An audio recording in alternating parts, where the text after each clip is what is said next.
High, আমি সাকিব আল হাসান। আশা করি আপনারা। আমি যদি কাউকে কষ্ট দিয়ে থাকি আমি দুঃখিত। দেশের হয়ে আবার খেলতে চাই, আবারও আপনাদের ভালোবাসা চাই। গত বছর জুলাই মাসে দেশজুড়ে ছাত্র আন্দোলনের সময় বাংলাদেশের সবচেয়ে বড় তারকা সাকিব আল হাসান ছিলেন চরম বিতর্কের মুখে। ছাত্রদের পাশে না দাঁড়িয়ে আওয়ামী লীগের হয়ে প্রকাশ্যে অবস্থান নেওয়ায় অনেকেই তার উপর ক্ষুব্ধ হয়েছিল। সেই সময় বাংলাদেশ ক্রিকেট বোর্ডও কঠিন সিদ্ধান্ত নেয়, দলের স্বার্থে তাকে স্কোয়াডের বাইরে রাখা হয়। কিন্তু সময়ের সাথে সাথে হয়তো সাকিব নিজেও বুঝছেন দেশ, মানুষ আর সমর্থকদের ভালোবাসা ছাড়া তার ক্রিকেটে অসম্পূর্ণ। সম্প্রতি এক লাইভে এসে সাকিব আল হাসান খোলাখুলি ক্ষমা চেয়েছেন।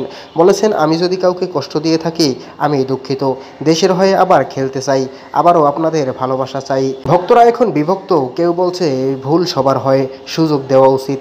আবার কেউ বলছে দেশের জন্য খেলা মানে শুধু প্রতিভা নয়, দায়িত্ব। আপনি কি মনে করেন সাকিব কি দ্বিতীয়বার সুযোগ পাওয়ার যোগ্য? কমেন্ট করে জানিয়ে দিন আপনার মূল্যবান মতামত। হাই, আমি সাকিব আল হাসান। আশা করি আপনারা সবাই ভালো